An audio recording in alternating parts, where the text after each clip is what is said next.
Saturday, December 21st, right now on 12 News at 11.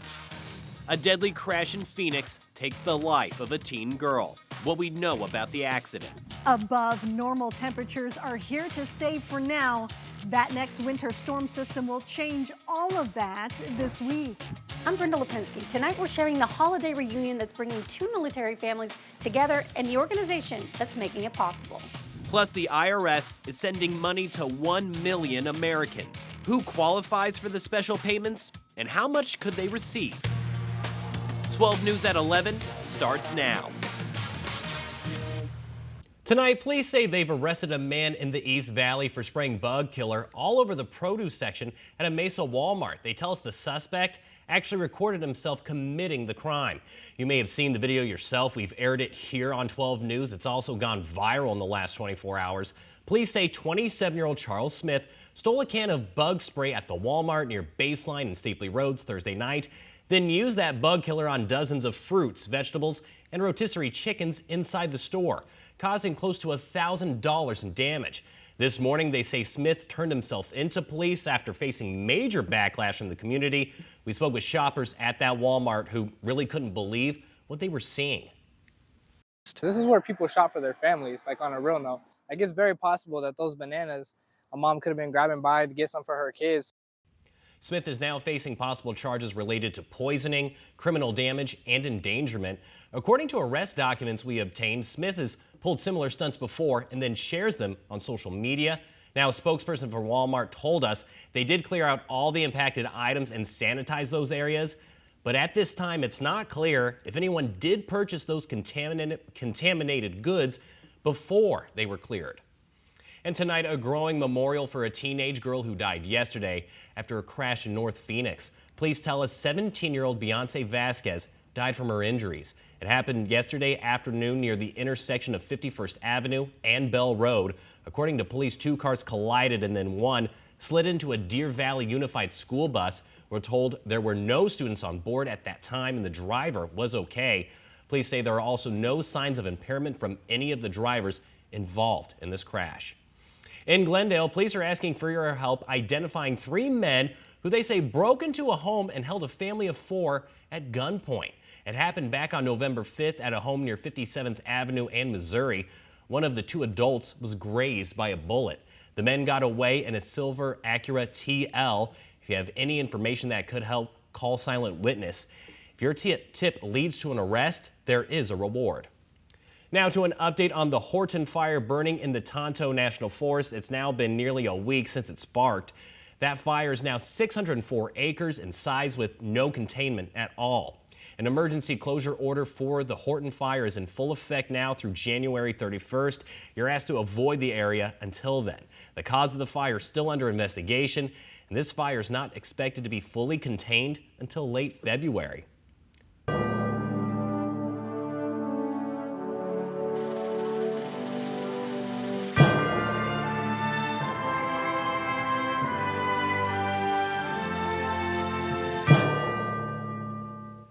Tonight, we share a heartwarming reunion of two service members and their families coming home just in time for the holidays, thanks to a nonprofit organization, Miles for Military.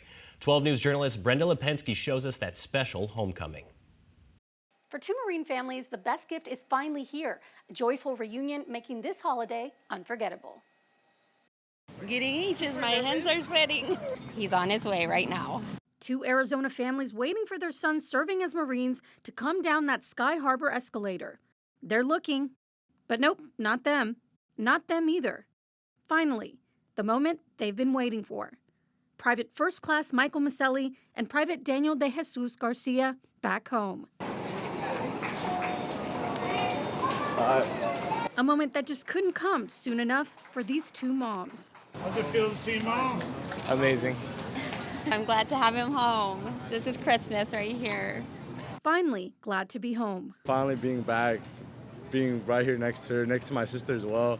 It's awesome. Like, there's no feeling like this. This homecoming thanks to nonprofit organization Miles for Military, an organization started by Maureen Byrne, whose son served in the Marines, trying to fly her son home one Thanksgiving. The ticket was like astronomical just to fly from North Carolina to Boston. And so I asked him, I was like, Ronan, how do kids get home? And he's like, Mom, nobody goes home. Everybody's stuck in the barracks over every holiday. And it broke my heart. It made me sad. Looking to help more families in the future. The anxiety you have when your child is away from you, any mother would know that feeling. It's the worst. A special gift these Marines and their families are not taking for granted. I'll be here for 2 weeks. And I'm not ready for him to go for 3 years. The organization's founder says that service members complete community service hours to qualify for the flights and say that they offer flights all year round. Brenda Lipinski, 12 News. And 12 News is honoring the courage, dedication, and sacrifice of those in our armed forces. And we want to share the stories of those veterans who are closest to you. To submit your Those Who Serve stories for a chance to be featured right here on 12 News, just go to our website, 12news.com/thosewhoserve. Well, record temperatures on this first day of winter. Meteorologist Lauren Rainson is standing by with a first look at your weather forecast. Record warmth in the afternoon, cooling off very quickly by the evening hours, leaving us with a chill in the air when you're out the door early in the morning. Sunday morning, 40s in the valley and the lower deserts, 20s and 30s in the higher deserts. By the afternoon, we return to the upper 70s, beautiful in the lower deserts, 60s in the high country, 61 Flagstaff, although we will see more cloud cover. Clouds will also increase throughout the valley tomorrow afternoon. Lower 70s 2 p.m., 75 degrees by 4 o'clock under a partly sunny sky. And Flagstaff, no rain, no mountain snow, but more clouds. And we'll drop a degree or two compared to what we did earlier today.